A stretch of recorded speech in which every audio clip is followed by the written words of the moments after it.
video, I wanted to talk about how we can use communication temptations to provide opportunities for communication.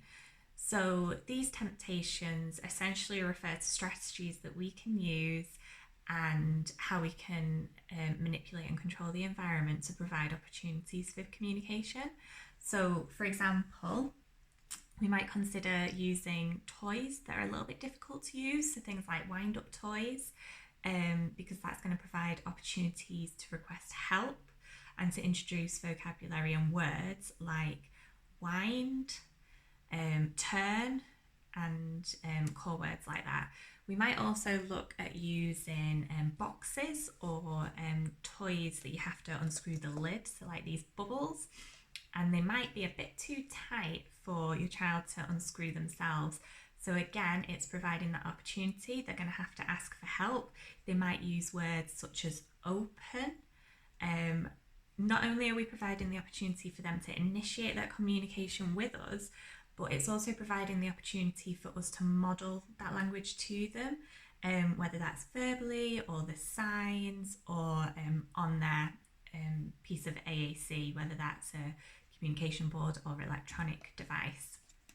Another idea around a communication temptation is placing things in view but just slightly out of reach. A lot of the time what we do is we are very skilled at anticipating the communication and the needs of those closest to us. So it may be that we know that they want the bubbles, so we just give them the bubbles because we know that's what they're going to ask for. But by taking a step back and maybe placing it slightly out of reach, we're providing that opportunity without fully anticipating and just giving them the item that they want. So there's that opportunity for them to request it. Again, they might request some help.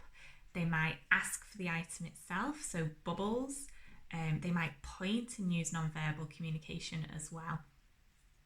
Another idea would be around things like snack time. So they might have a little bag of fruit or a bag of crisps, whether it's a cake, and we might give them their snack, but it isn't opened and they might need help opening that bag. So again, they're going to have to initiate asking for that help. They might use words like, I want some help, open, or non-verbally they might just pass us the packet requesting that help in that way. So that's just some ideas on how we can use communication temptations within the environment to provide those opportunities for communication. Thank you.